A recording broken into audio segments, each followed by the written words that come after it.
Class BCom part third business administration का paper first functional management. आज का topic है concept and functions of marketing, lecture second.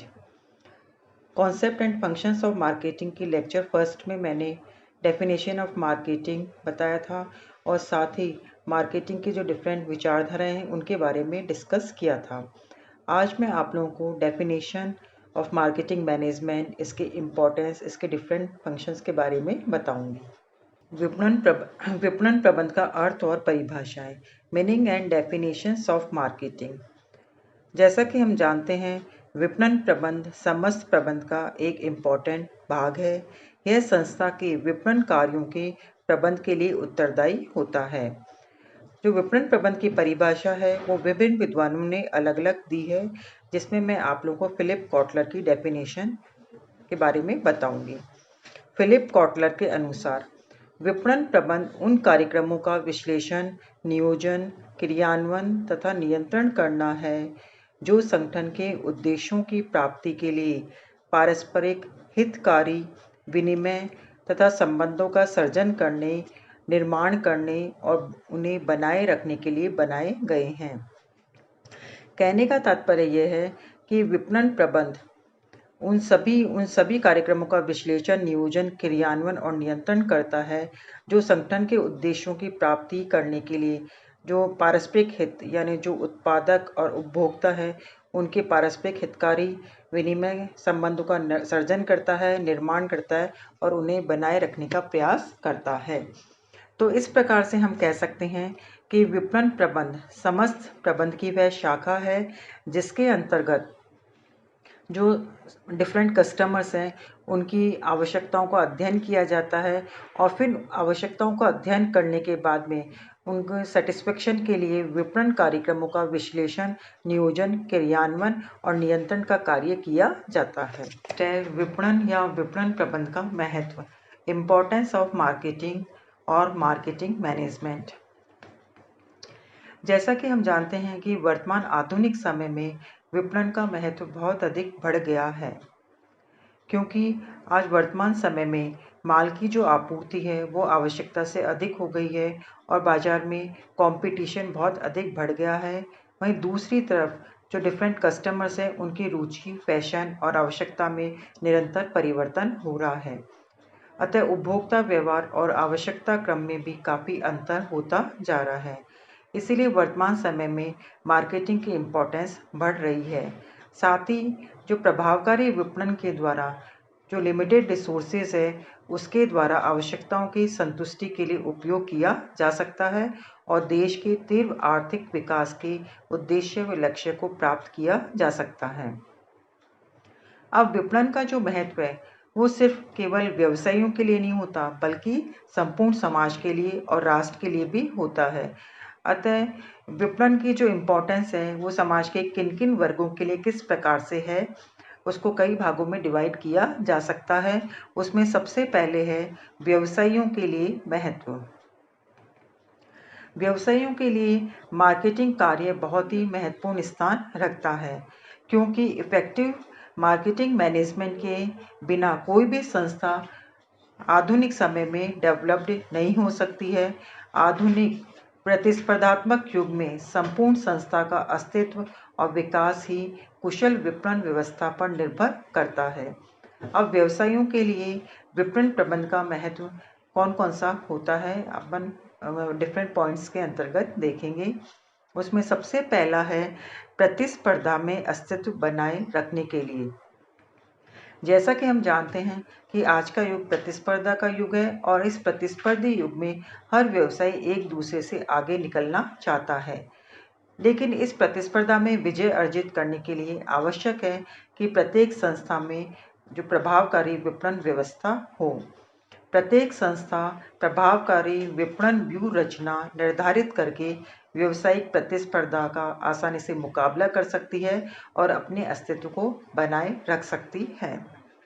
Next है अधिक उत्पादन और अधिक विक्रय।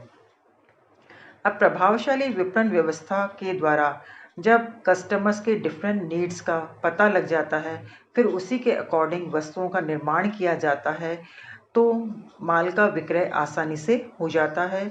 तो संस्था के द्वारा किया जाने वाली जो विक्रय की मात्रा है वो अधिक हो जाती है, और जब विक्रय की मात्रा अधिक होगी तो नेचुरली उत्पादन की मात्रा को भी बढ़ाना पड़ता है, और संस्था आसानी से दीर्घकालीन उत्पादन के लक्ष्यों को प्राप्त कर लेती है। नेक्स्ट है प्रति इकाई लागत में कमी। जब किसी भी संस्था के उत्पादन की मात्रा में वृद्धि हो जाएगी तो उत्पादन की जो प्रति इकाई उत्पादन की लागत है उसमें कमी होने लग जाती है। नेक्स्ट है ग्राहकों की आवश्यकताओं के अनुसार वस्तुओं के निर्माण में सहायता। प्रभावशाली विपणन व्यवस्था किस पर आधारित है? मार्केटिंग रिसर्च पर आधारित है। अब मार्केटिंग रिसर्च के अंतर्गत जब वस्तुओं सेवाओं का प्रोडक्शन होता है उसके पहले ही ग्राहकों की विभिन्न आवश्यकताओं, इच्छाओं और रुचियों का बारे में अध्ययन कर लिया जाता है। फिर इसी के आधार पर वस्तुओं का उत्पादन किया जाता है। तो ग्राहक की जो डिफरेंट नीड्स है या जो उनकी पसंद है उसके अकॉर्डिंग उनकी वस्तुएं प्राप्त हो जाती है। फिर साथ ही जैसे जैसे कस्टमर्स की आवश्यकता, इच्छा, रुचि में परिवर्तन होता है तो परिवर्तित इच्छा और आवश्यकता का जो पता है वो मार्केटिंग रिसर्च के द्वारा पता लग जाता है। फिर परिवर्तित आवश्यकता के अकॉर्डिंग ही उन्हें वस्तुएं प्रदान की जाती है। नेक्स्ट है अधिक लाभ। प्रभावकारी विपणन व्यवस्था संस्था को जो लाभों की वृद्धि में भी योगदान देती है।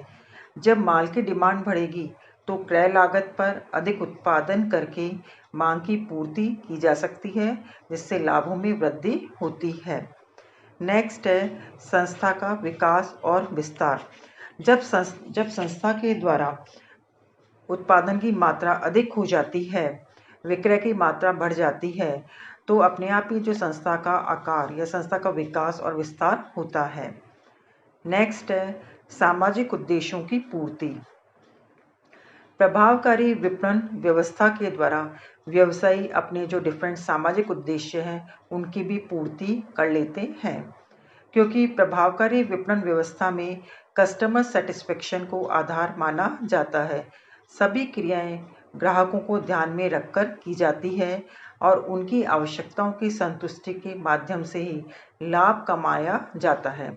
अतः हम कह सकते हैं कि प्रभावकारी विपणन सामाजिक उद्देश्यों और दायित्वों की पूर्ति में भी योगदान प्रदान करता है। नेक्स्ट है उपभोक्ताओं के लिए महत्व या लाभ। प्रभावकारी विपणन व्यवस्था जो संस्था के उपभोक्ता है उनको भी लाभान्वित करती है, क्योंकि यह उपभोक्ताओं के हितों का पोषण करती है। इसमें उपभोक्ताओं के लिए किस प्रकार से इम्पोर्टेंस रखती है, उसमें सबसे पहले है उपभोक्ताओं की विभिन्न आवश्यकताओं की पूर्ति। जैसा कि हम जानते हैं कि इफेक्टिव मार्केटिंग मैनेजमेंट के द्वारा ग्राहकों की आवश्यकताओं की संतुष्टि को ही अपना लक्ष्य मानती है। ऐसी विपणन व्यवस्था में ग्राहकों की आवश्यकताओं, इच्छाओं, रुचियों आदि का महत्वपूर्ण स्थान होता है। नेक्स्ट पॉइंट है विक्रय उपरांत सेवा का लाभ। वर्तमान समय में विपणन प्रक्रिया उत्पादन से पूर्व प्रारंभ होती है और विक्रय के बाद में भी कंटिन्यू रहती है। अतः आज विक्रय के बाद सेवा यानी विक्रय उपरांत सेवा की बहुत अधिक इम्पोर्टेंस होती है। इसके कारण वस्तुओं का अधिकाधिक जटिल होना है। ग्राहक वस्तुएं लंबे समय तक चलने वाली जो ड्यूरेबल टेक्निकल गुड्स है उनको खरीदने के बाद उनका कैसे उपयोग किया जाएगा, इसमें काफ़ी डिफ़िकल्टीज अनुभव करते हैं, क्योंकि गलत तरीके से अगर उपयोग किया जाता है या कोई टेक्निकल मिस्टेक कर देते हैं तो वस्तुओं का कुछ दिनों के बाद में ही खराब हो जाती है। तो इन परेशानियों को या जो कठिनाइयाँ इनको दूर करने के लिए विक्रय उपरांत सेवाएं काफ़ी इम्पोर्टेंस रखती है।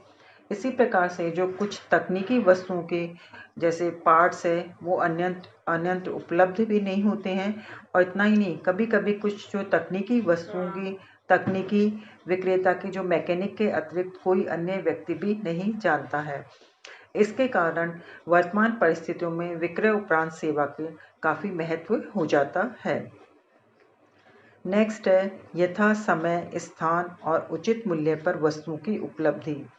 अब प्रभावकारी विपणन व्यवस्था के द्वारा ही जो डिफरेंट कस्टमर्स हैं उनको यथा समय पर और यथा स्थान पर वस्तुओं की प्राप्ति हो जाती है। यथा स्थान चाहे देश के हर एरिया में, शहरों में नहीं बल्कि जो अधिकांश कस्बे हैं, गाँव हैं, वहाँ भी आवश्यकता की अधिकांश वस्तुएं उपलब्ध होने लग जाती है। इसी प्रकार से जो प्रभावकारी विपणन व्यवस्था है उसके द्वारा डिफरेंट कस्टमर्स को उचित मूल्य पर वस्तुएं प्राप्त हो जाती है, क्योंकि वर्तमान कॉम्पिटिटिव एज में व्यवसायियों को प्रतिस्पर्धी मूल्यों पर माल उपलब्ध कराने के लिए मजबूर कर रही हैं। इसका फायदा अल्टीमेटली कस्टमर्स को प्राप्त हो जाता है। नेक्स्ट है बाजार सूचनाओं की जानकारी। जो इफ़ेक्टिव मार्केटिंग सिस्टम है उसमें जो कम्युनिकेशन सिस्टम है वो काफ़ी इफ़ेक्टिव होता है। अब इफ़ेक्टिव कम्युनिकेशन सिस्टम होता है तो मार्केट के हर हिस्से की जो सूचनाएं वो व्यावसायिक संस्था को प्राप्त हो जाती है, और बाजार में जो उपलब्ध वस्तुएं हैं, नवीन उत्पादित वस्तुओं के, वैकल्पिक वस्तुओं के संबंध में यथा समय जानकारी प्राप्त हो जाती है। जैसे विज्ञापन है, विक्रय करता है, विक्रय संवर्धन साधनों के बारे में काफ़ी इंफॉर्मेशन प्राप्त होती रहती है। नेक्स्ट है समाज के लिए महत्व। प्रभावकारी विपणन व्यवस्था से संपूर्ण समाज भी लाभान्वित होता है। उसमें पहला है रोजगार में वृद्धि।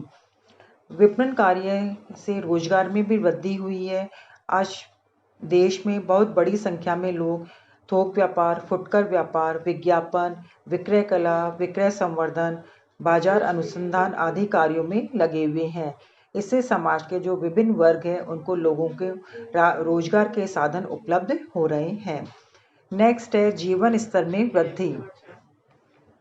जब समाज के लोगों को कम मूल्य पर अच्छी वस्तुओं की प्राप्ति होती है तो और सही समय और सही स्थान पर वस्तुओं की उपलब्धि होती है, तथा साथ ही उनकी अपेक्षाकृत अधिक आराम, सुख सुविधा से जीवन गुजारते हैं और उनको जो बीमारी, अज्ञानता से मुक्ति प्राप्त करते हैं, तो उनका जो जीवन स्तर है वो अच्छा होने लग जाता है। नेक्स्ट है रूढ़ियों और कुरीतियों से मुक्ति। प्रभावकारी विपणन व्यवस्था से समाज के जो विभिन्न वर्ग हैं उनके ज्ञान का विकास और विस्तार हुआ है। लोगों को रोजगार के साधन उपलब्ध हो रहे हैं, उनके जीवन स्तर में परिवर्तन हो रहा है। इससे सामाजिक जो रूढ़ियां हैं, कुरीतियां हैं, उससे आसानी से मुक्ति मिलने लगी है। एंड लास्ट है सामाजिक मूल्यों की पुनः स्थापना। जैसा कि हम जानते हैं कि विपणन की जो नवीन विचारधारा है वो कस्टमर सेटिस्फेक्शन पर बेस्ड है। व्यवसायी जो भी कार्य करता है, सारे के सारे कार्य कस्टमर को केंद्र बिंदु मानकर करता है और उसके सेटिस्फेक्शन के द्वारा ही लाभ कमाने की सोचता है। लास्ट है राष्ट्रीय अर्थव्यवस्था के लिए महत्व। विपणन व्यवस्था संपूर्ण राष्ट्रीय अर्थव्यवस्था को भी प्रभावित करती है। अब राष्ट्रीय अर्थव्यवस्था के लिए क्या महत्व है, उसमें फर्स्ट पॉइंट है देश के साधनों का सदुपयोग। जैसा कि हम जानते हैं कि जो विपणन कार्य है वो प्रोडक्शन से पहले ही स्टार्ट हो जाता है और विपणन की सफलता के लिए उत्पादन से पूर्व यह ज्ञात किया जाता है कि जो कस्टमर्स है वो किस प्रकार की वस्तुएं और किन उद्देश्यों के लिए चाहते हैं। इसका फ़ायदा यह होता है कि व्यवसाय उन्हीं वस्तुओं का और उसी प्रकार की वस्तुओं का उत्पादन करते हैं जिसकी ग्राहकों को आवश्यकता होती है। इससे जो व्यवसाय के द्वारा जो बनाई गई वस्तुएं हैं वो बेकार नहीं जाती है और देश के जो डिफरेंट रिसोर्सेज है उनका मैक्सिमम यूटिलाइजेशन हो जाता है। नेक्स्ट है व्यापार चक्रों से सुरक्षा। प्रभावकारी विपणन व्यवस्था के द्वारा जब माल की मांग और जो आपूर्ति है उसमें संतुलन रहता है तो इससे व्यापार चक्रों से सुरक्षा प्राप्त होती है। नेक्स्ट है सरकारी आय और राष्ट्रीय उत्पादन में वृद्धि। प्रभावकारी विपणन व्यवस्था के द्वारा राष्ट्रीय उत्पादन में वृद्धि होती है, क्योंकि जब सभी व्यावसायिक संस्थाएं जब अच्छे तरीके से मार्केटिंग का कार्य करती है तो उनके द्वारा उनका उत्पादन बढ़ता है, विक्रय की मात्रा बढ़ती है, तो फलस्वरूप राष्ट्रीय उत्पादन में भी वृद्धि होती जाती है। अब जब राष्ट्रीय उत्पादन में वृद्धि होगी तो इससे सरकारी आय में भी वृद्धि होगी, क्योंकि प्रभावकारी विपणन व्यवस्था से जब माल के उत्पादन, विक्रय, आय में वृद्धि होगी तो अल्टीमेटली प्रत्यक्ष या अप्रत्यक्ष रूप से सरकारी आय में भी वृद्धि होती है। लास्ट पॉइंट है कृषि और सहायक उद्योगों का विकास। प्रभावकारी विपणन व्यवस्था से जो कृषि है और उसके सहायक उद्योगों का विकास भी होता है। कृषि उत्पादनों से अनेक वस्तुओं का निर्माण करके जीवन उपयोगी वस्तुएं उपलब्ध की जा सकती है। वहीं दूसरी ओर कृषि और अन्य उद्योगों के लिए आवश्यक जो इक्विपमेंट्स उपलब्ध करने के लिए सहायक उद्योगों का विकास होता है। तो इस प्रकार से हमने देखा कि विपणन के द्वारा समाज के जो विभिन्न क्षेत्र हैं वो सभी क्षेत्र लाभान्वित होते हैं। कहने का तात्पर्य यह है कि प्रभावकारी विपणन व्यवस्था के द्वारा न केवल व्यवसायी अपितु उपभोक्ता, समाज, राष्ट्र, देश सभी का विकास होता है।